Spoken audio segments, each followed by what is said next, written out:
I think we have all probably met somebody that we consider a narcissist.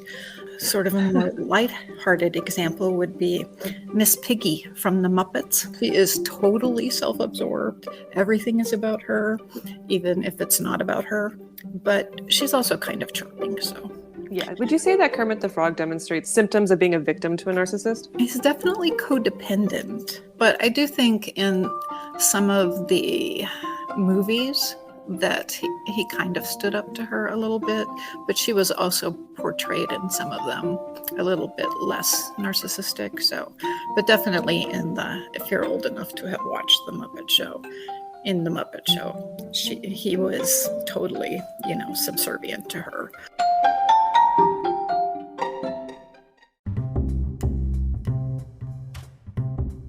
Welcome to Speculative Sandbox, your audio playground for creative storytellers. My name is Vickie Lan, and each episode, I and a guest will unpack a fiction trope with an eye for character development and narrative structures. Make sure to look for Speculative Sandbox on Instagram, TikTok, and Twitter, where you can join the conversation. Leave comments or questions, or let us know what other tropes we should cover. When the real world just doesn't cut it, let's get lost in a fictional one.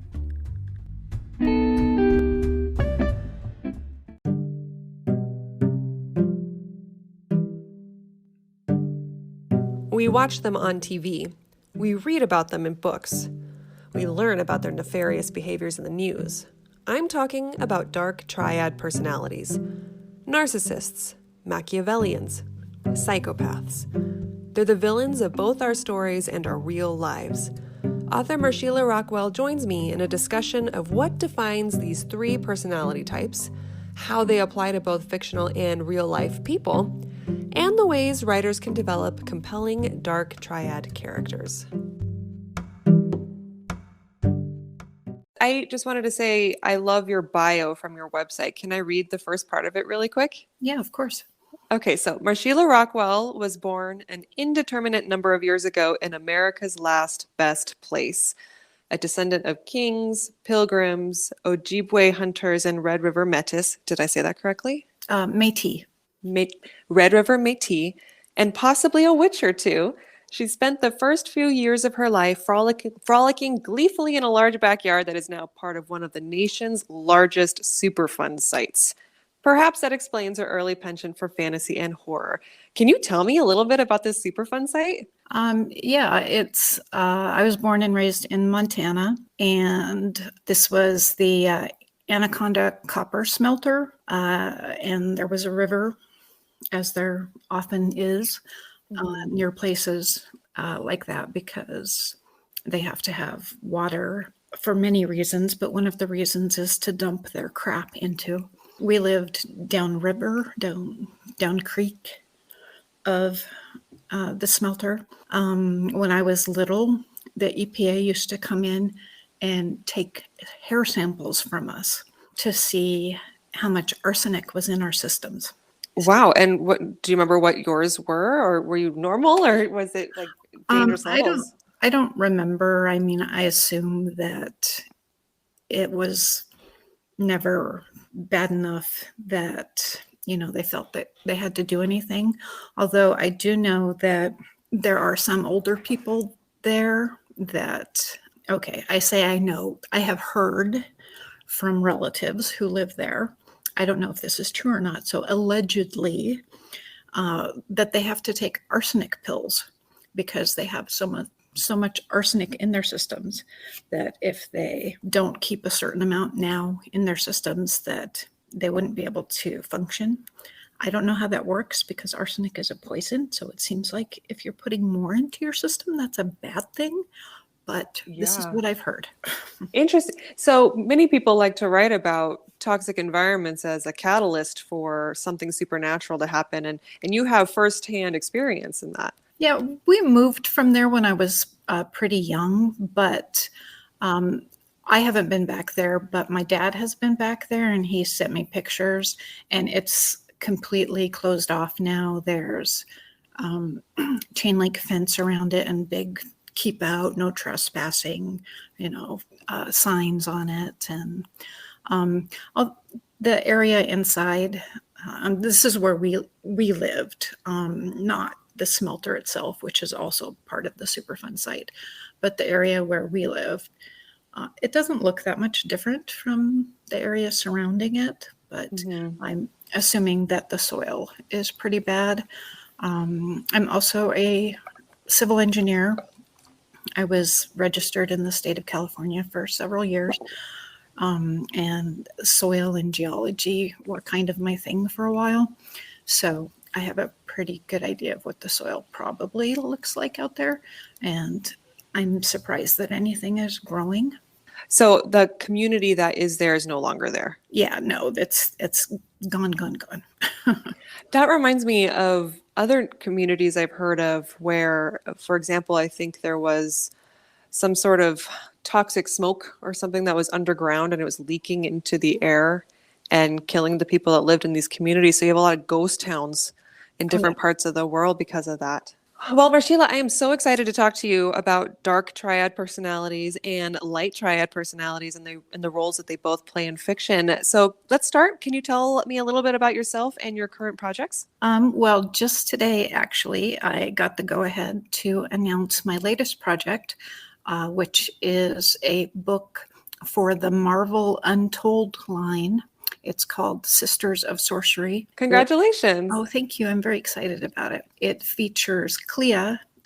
So if you're not familiar with Marvel Comics at all, or the MCU universe, in the comics, Clea was Doctor Strange's wife, a sorceress from another dimension who was very powerful in her own right. She trained underneath him and then went on to become sorceress supreme of her dimension.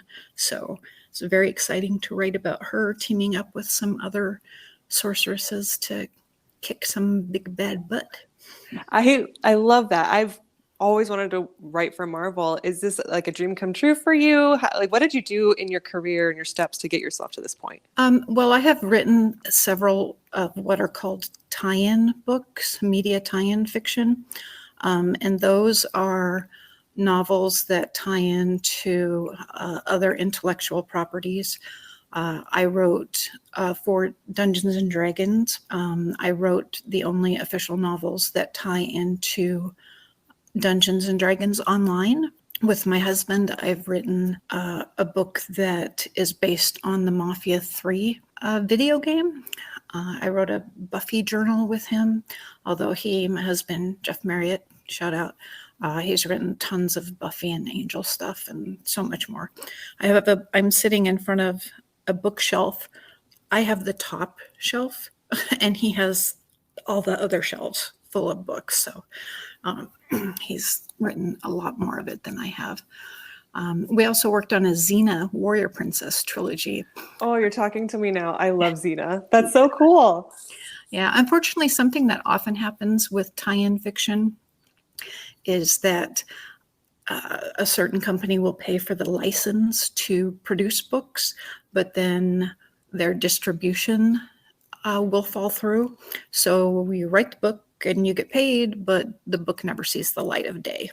I see. And unfortunately, that's what happened with the Xena books. And I also wrote a trilogy based on Neil Gaiman's Lady Justice comic books that I was super, super proud of. And the distribution, I don't know, it went to another dimension or something, but those books never got to see the light of day, which makes me very sad. But it is disappointing. Yeah.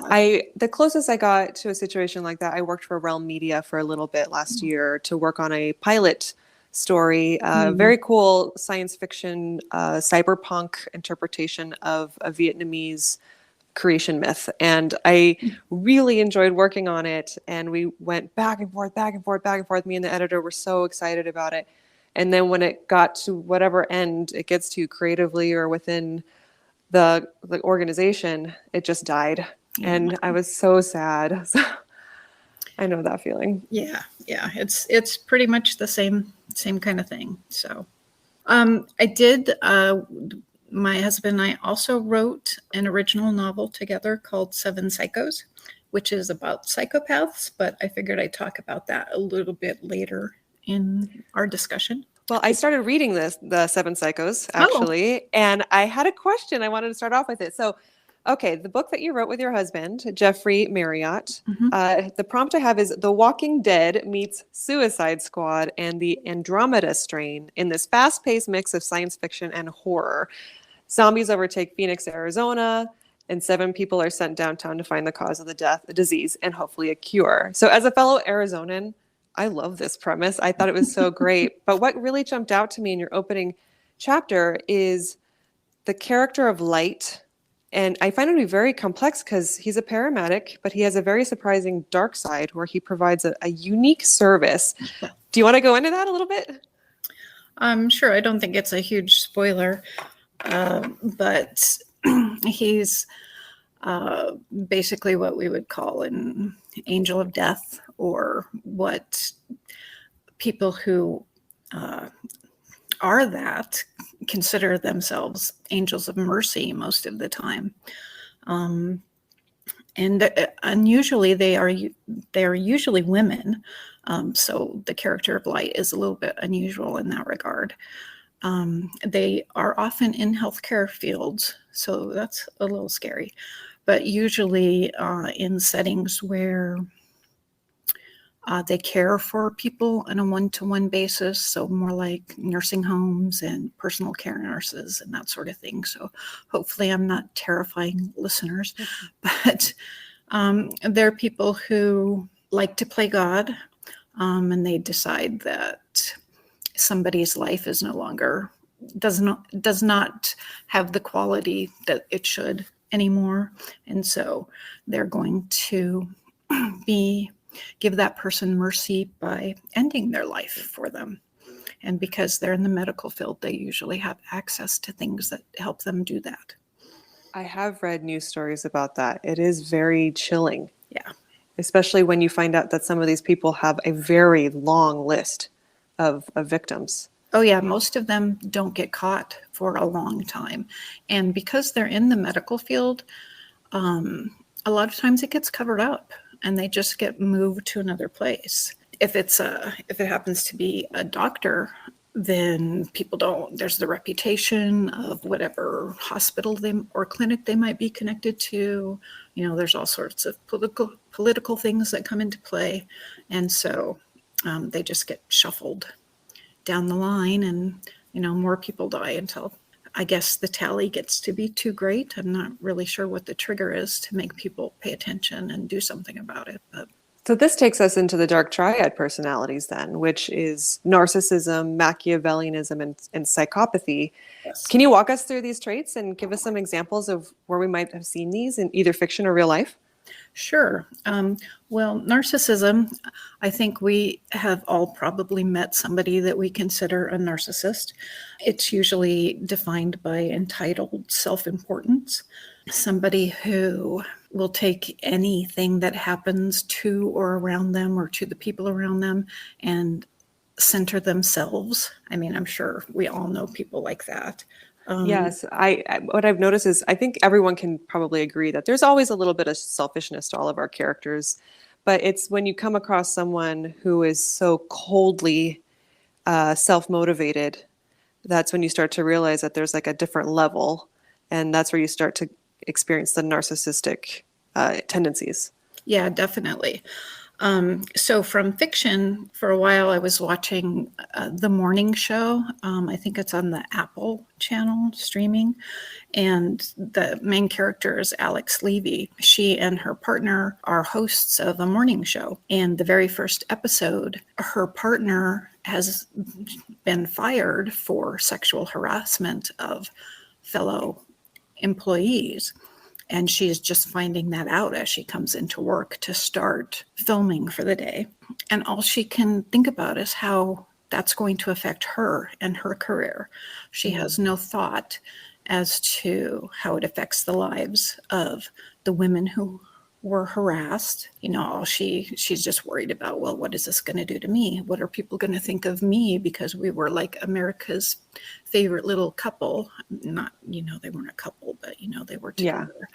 Yeah. And, just taking somebody else's horrible situation and looking for how it hurts them.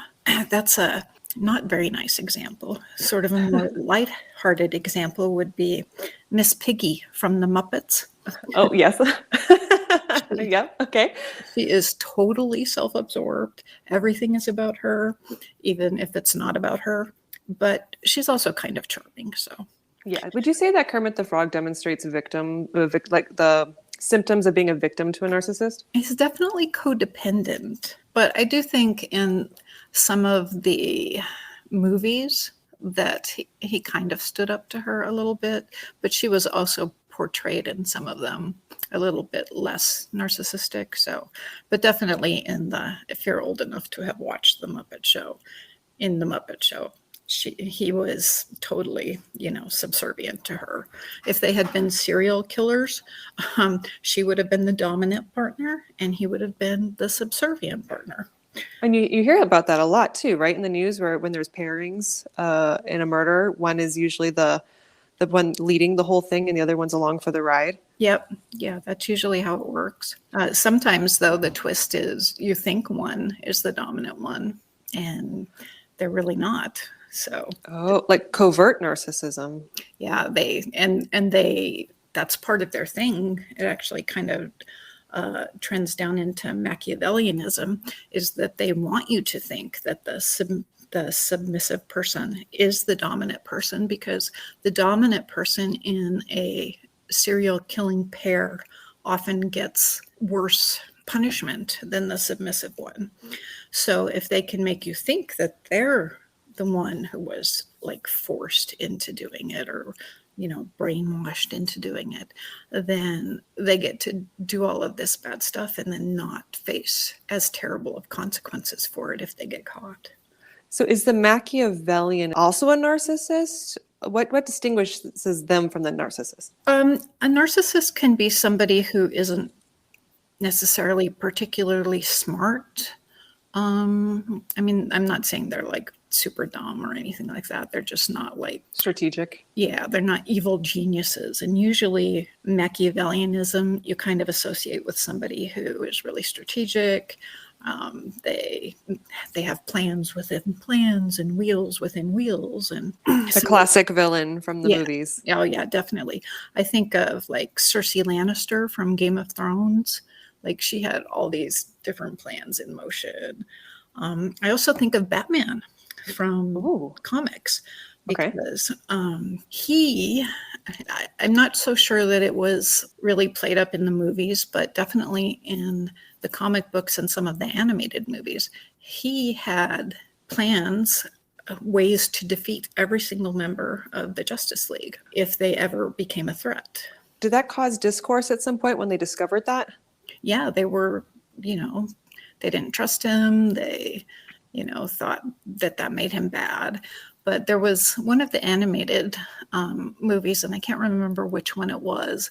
Wonder Woman asked him, you have all of these things to counteract the members of the Justice League if they turn evil.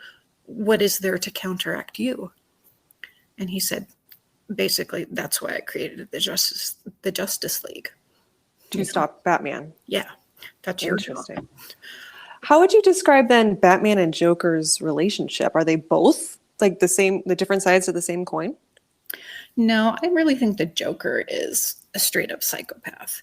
Okay. Because at least as he's portrayed in most things, he doesn't necessarily have like a reason for doing a lot of the things he does.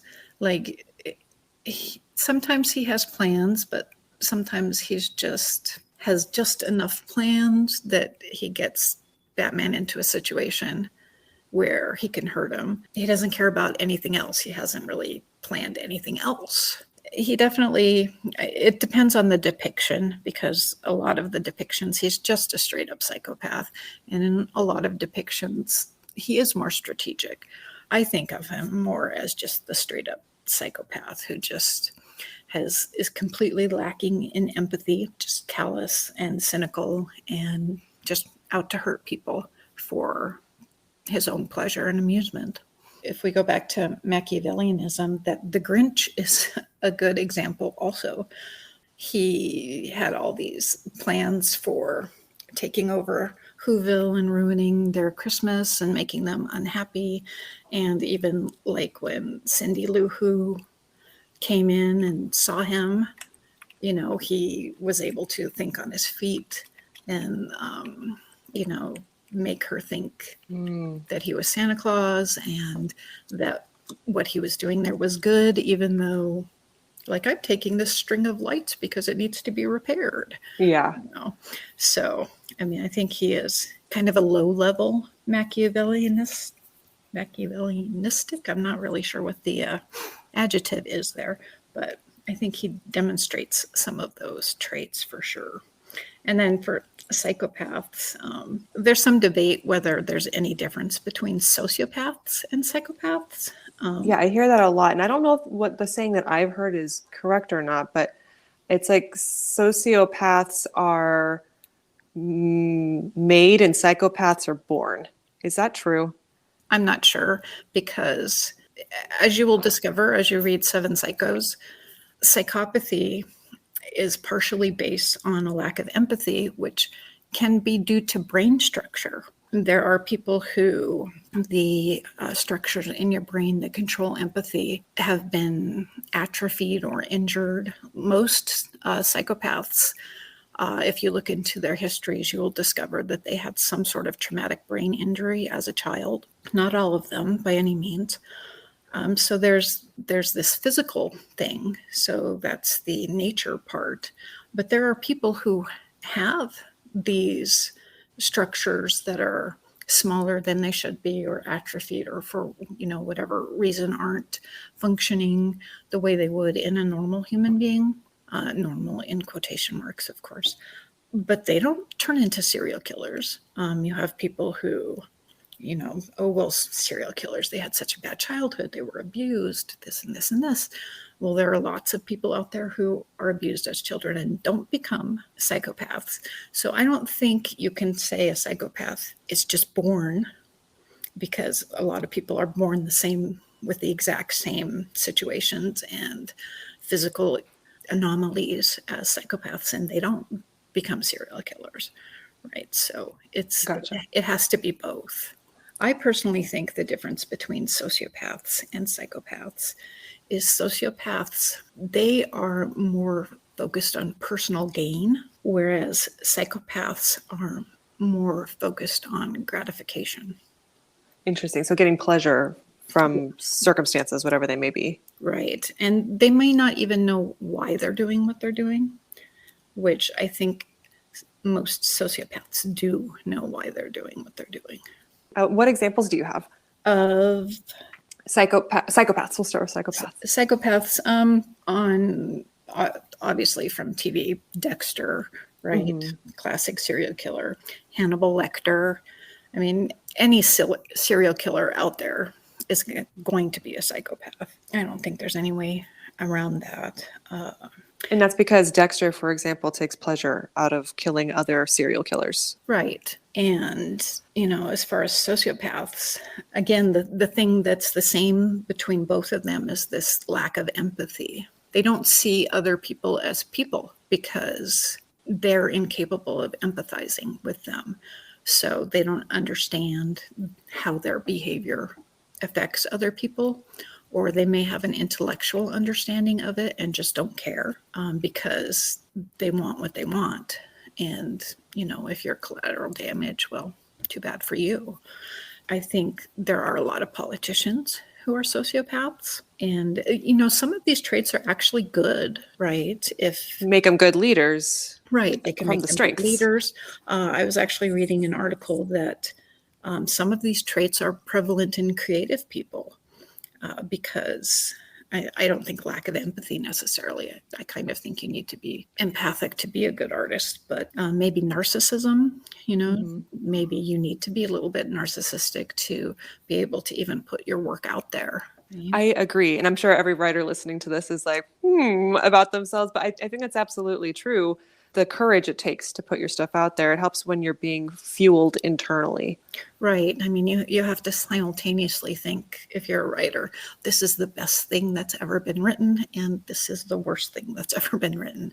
the best thing that's ever been written that allows you to get it off your computer and out into the world, and the worst thing that's ever been written that allows you to look at it a little bit more objectively and try to make it better.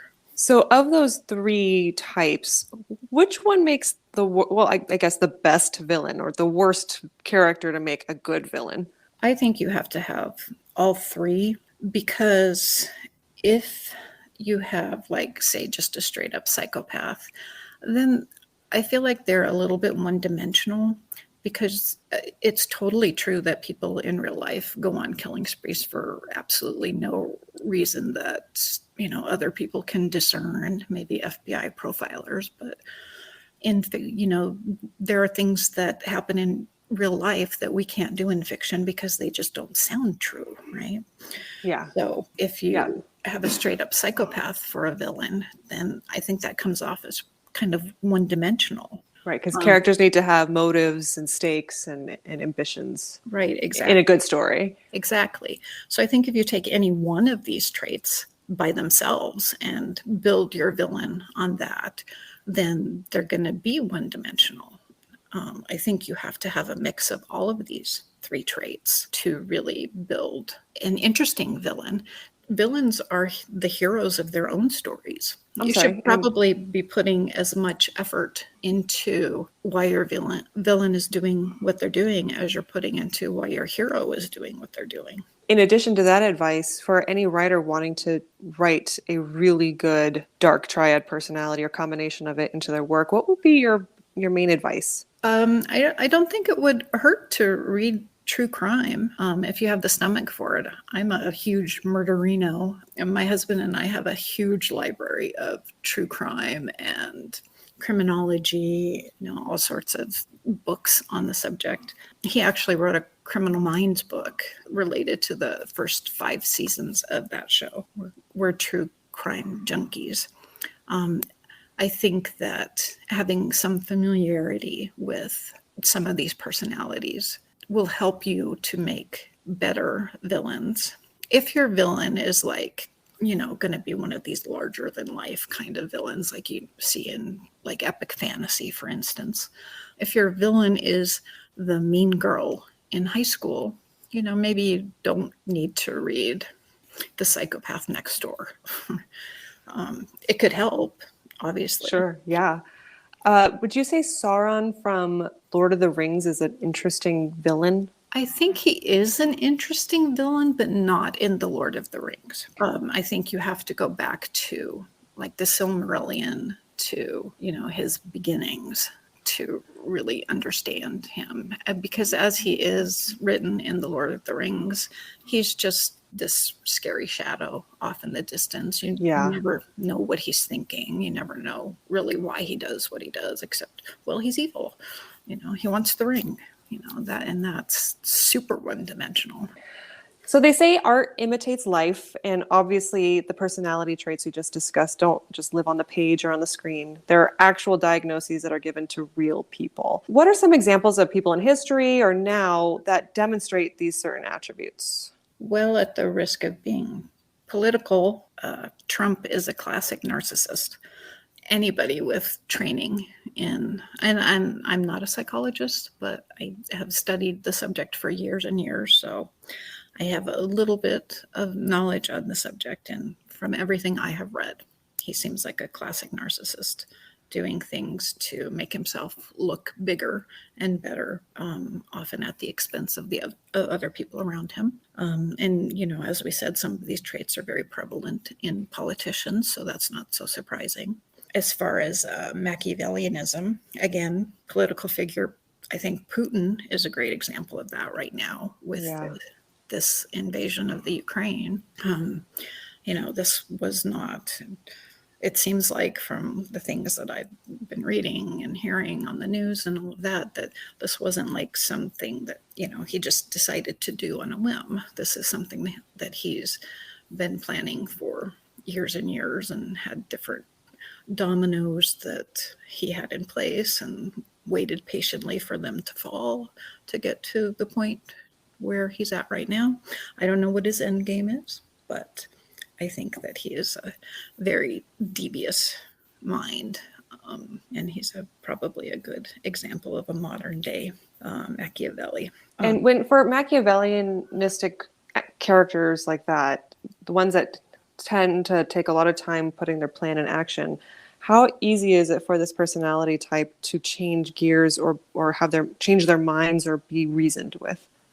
I'm not sure they can be. Okay. I think, maybe it would have to take some act of God or, some really big thing out of the blue that just like totally changed their mindset.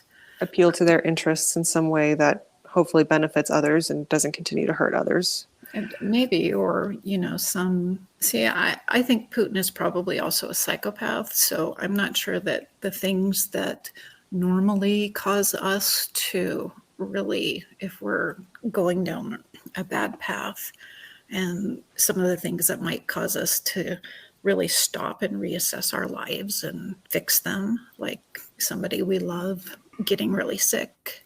Yeah. We get really sick, or, somebody that we care about dies, God forbid, or, something along those lines. Those sorts of things often causes people to reassess their own lives.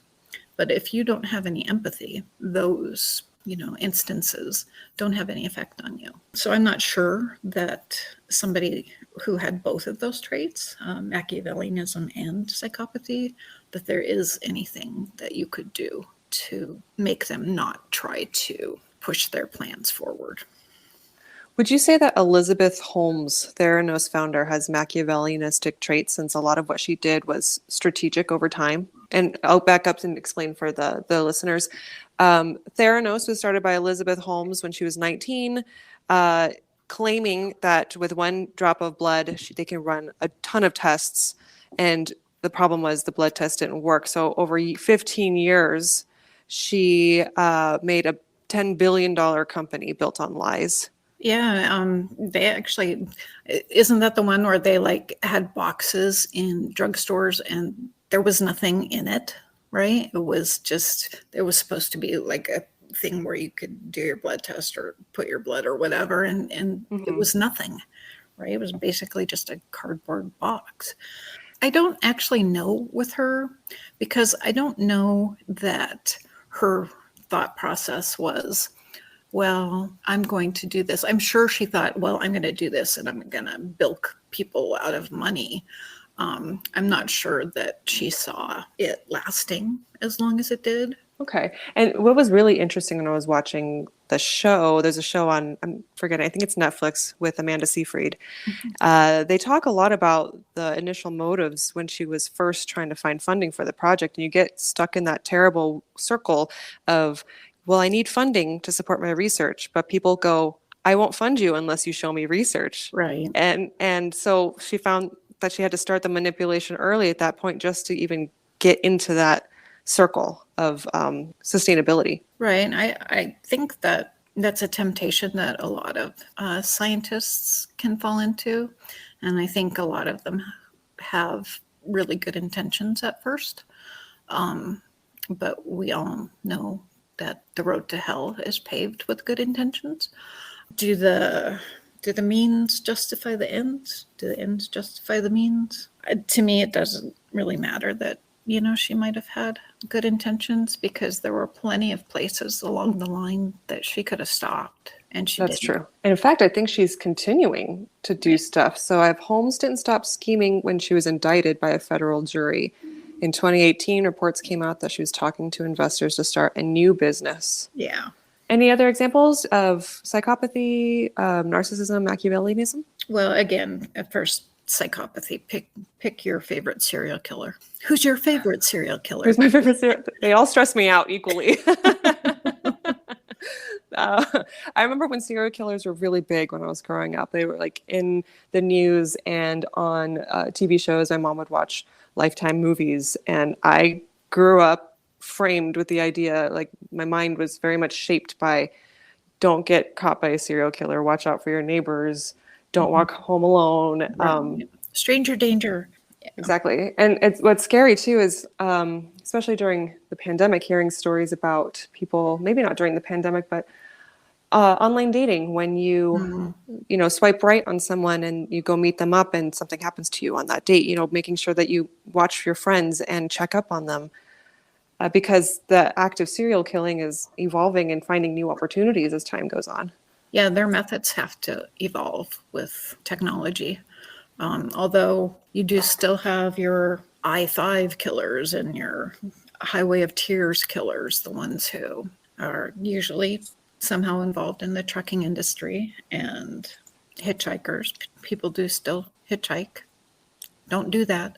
We had the baseline killer in the Phoenix metro area in Right. 2005 and 2006. Right. Sometimes there are some methods that are tried and true, and they're probably not going to change anytime soon because they work, and we still need those particular industries, right? We still have to have truckers. So the industries that support trucking have to still be there. And all of those sort of things can lead to instances where it's really easy for people to disappear and other people not to notice. In the real world, we can't just cut down our everyday enemies with a blade like we could in a book or a movie.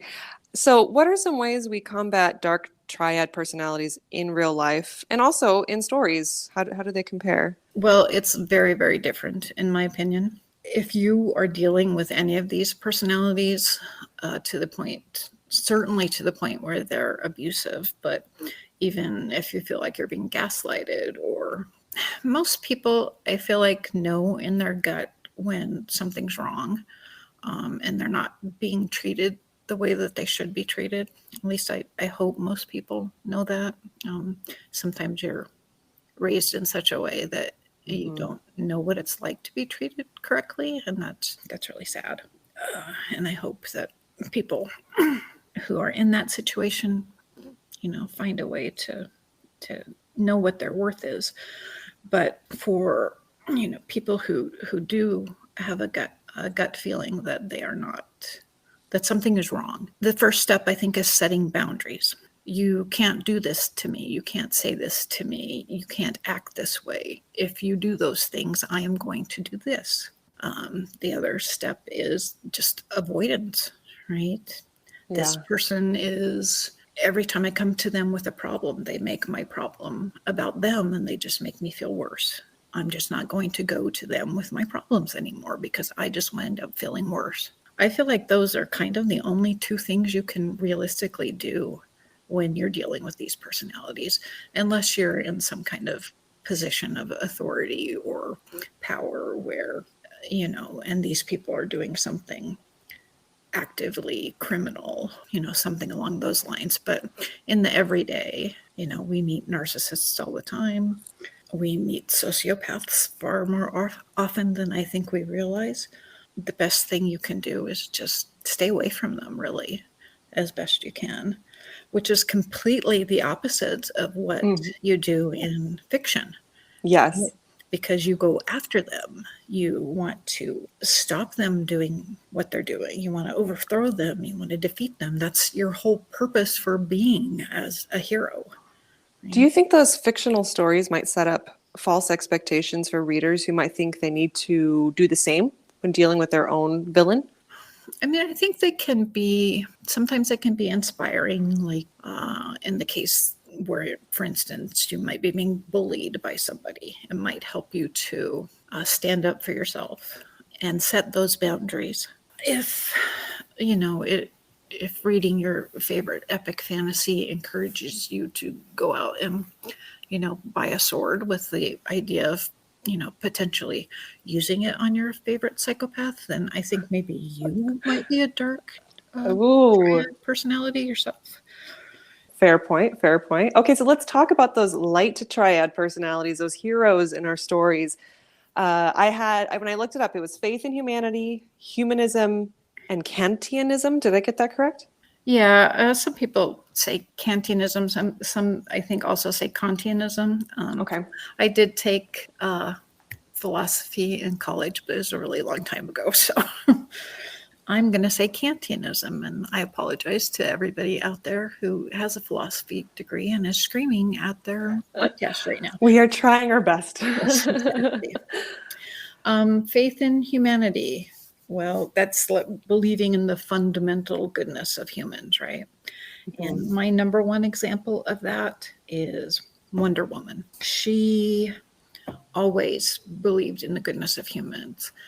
There's lots of different sayings. One of the things from the Wonder Woman movie, and I have to tell you, I'm a huge, huge Wonder Woman fan. And to see her up on the big screen the first time was just such an emotional thing for me. It was incredible. But in the movie, she's speaking to the big bad war god Ares, and he's, trying to get her to come to his side and, saying, the humans are awful. They don't deserve to live. They don't deserve you. And she says, you're right. They are as bad as you say they are. They are everything you say they are, but they are capable of so much more. And she always believed that. She always looked beyond what the darkness to the light, right? She always saw the light in people. And it didn't matter if it was an enemy that she had just defeated, somebody who yelled at her on the street. It didn't matter. It didn't matter who you were or what you did. She always looked for the good in you. I love that. Oh, I'm sorry. I didn't mean to interrupt. Go ahead. I was just going to say one of her main rivalries in the comics is with Barbara Minerva Cheetah from the second movie. And throughout the entire run of the comic books, she is trying to save her friend, Barbara Minerva. No matter what the cheetah does to her, no matter how much she hurts her, no matter how much trouble that she causes, Wonder Woman is just always sees the good in her and knows it's there and is trying to help her get it back. Would you say that Wonder Woman and Superman share that in common? I don't know. I mean, I feel like Superman believes that humankind as a whole is worth saving. Okay. But I don't see him necessarily saving Lex Luthor under all costs. Yeah, exactly. I don't see him ever saying, you know what? I know there's good in you, Lex. I mean, maybe there are instances. I'm not as big a Superman fan as I am a Wonder Woman fan. Okay. So it's possible that has occurred somewhere in the long and convoluted history of comics. But for the most part, I feel like it's more of an overall ideal with him. And with Wonder Woman, it's personal. Every single person has good in them. Okay. And that kind of plays into the next one, which is humanism, which I got these definitions that I'm using from a Scientific American article called The Light Triad. The Light Triad versus the Dark Triad. So listeners want to look it up. But humanism, according to them, is valuing the dignity and worth of each individual, which Wonder Woman definitely does. She does all of these things in the Light Triad. But another example of that, I think, is Dorothy Gale from The Wizard of Oz, because each of her companions that she picked up along the way, the lion thought he was cowardly. She saw him as having worth and value aside from whether or not he was courageous or cowardly. And, obviously, spoiler alert, he was courageous the whole time. He didn't realize it. And that's a great quality in real life when you find people like that, especially managers, mentors, people that can bring other people up. Definitely. I think that, I wish there were more people like that in life. I don't think there are as many as there should be, but maybe I just haven't met them. So that's entirely possible too, because I'm a total introvert and stay home most of the time. I relate to that as well. For Kantianism, that one is treating people as an ends unto themselves, not as a means to a goal. One of the people who I think epitomizes this, and probably also humanism and faith in humanity, also is Mr. Rogers. Right? Oh, yes. Yes. He always saw the value in each and every person and puppet that he interacted with. And, he always made sure that his viewers, the children, each of them understood that they were special just the way they were. How would you identify Bob Ross, the painter? Happy little trees, take Yeah. a deep breath, enjoy the little moments, squirrels. I think he probably might also be a good example of Kantianism because he's not like, I never got the feeling that Bob Ross was painting on TV to make money. I always felt like he was painting on TV to help everybody else de-stress. Yes. Oh, and it works. One time I was stressed and someone told me, listen to Bob Ross videos. It's on Netflix. I'm like, okay. So I plugged in and there's something about his voice that instantly calmed me down. And I highly recommend if anyone's kind of having an anxious moment, see if Bob Ross can help you out. Yeah, and the sound of the paintbrush on the canvas, it's just a lot of people find that really soothing. So, and definitely his voice, he's got a very calming voice. Another kind of weird example of Kantianism, which may seem contradictory at first, is Ash Ketchum from Pokemon. Oh, okay. So his goal is to catch them all, but which you would think, okay, well, everybody is a means to his goal in that case. But in reality, every single Pokemon he meets, he celebrates their individual abilities, and he, whatever it is they need, he's focused on getting it for them. And it's not, even though the song is "Gotta Catch 'em All," it's never about catching them all for him. It's always about what's best for the Pokemon. Interesting. And that makes me wonder then about all the light triad personalities and the dark triad personalities, how these definitions are influenced by our cultures or systems, because in the world of Pokemon, it's very normalized that you go around catching animals and having them fight, right? And not so normalized here in our real world environment.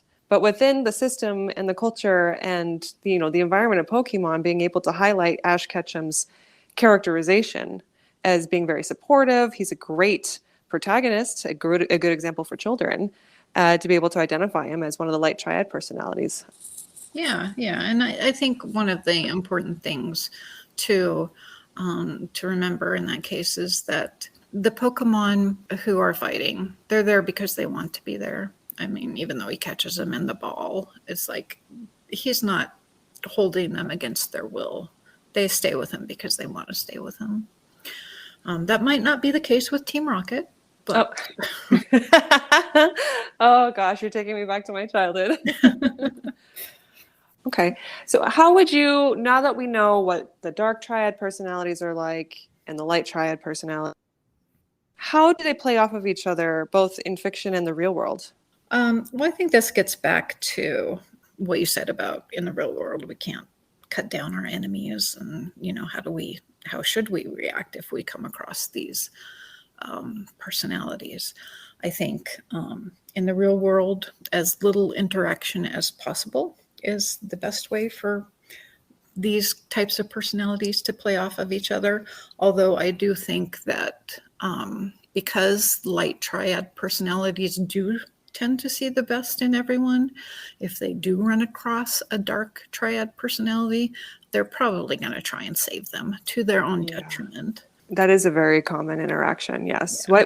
What advice would you give the light triad personalities so they don't get caught in that web? People can have goodness in them, but it isn't necessarily your job to bring that out. And Gotcha. if it's hurting you, then you shouldn't try. That's great advice. And then obviously in fiction, I think that they wind up being enemies who fight to the death. And that makes for good reading. Yeah. Okay, so then this is a question I just came up with.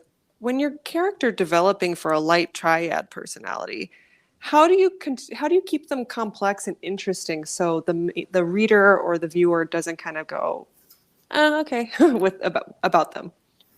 Well, here's the thing.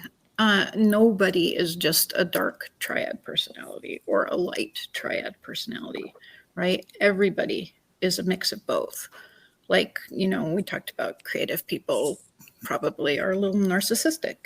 Maybe psychopaths believe that they can do what they do because they believe that other people aren't going to interfere with them because they're basically good people.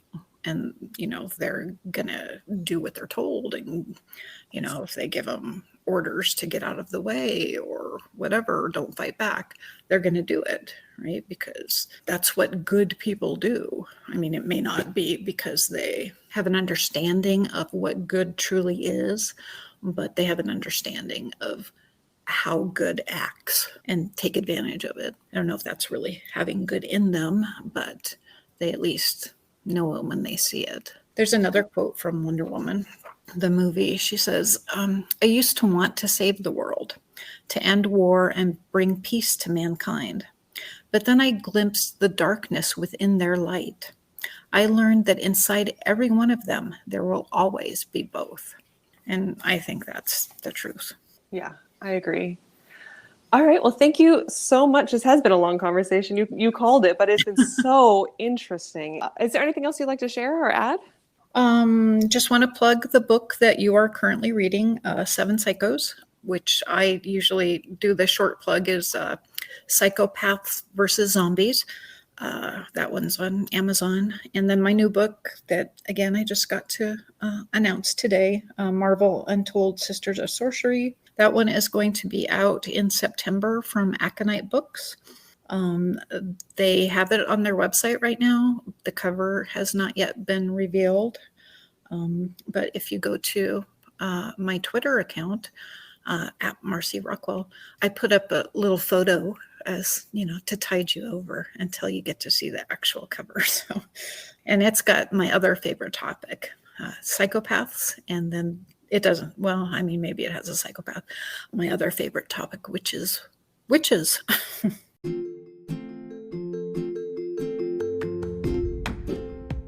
Speculative Sandbox is a volunteer-run podcast that relies on the collaboration of fellow creators like you. Join the conversation and participate in fun polls and questionnaires on TikTok, Instagram, and Twitter. Interested in being in a future episode? Our DMs are open, or you can email speculativesandbox@gmail.com.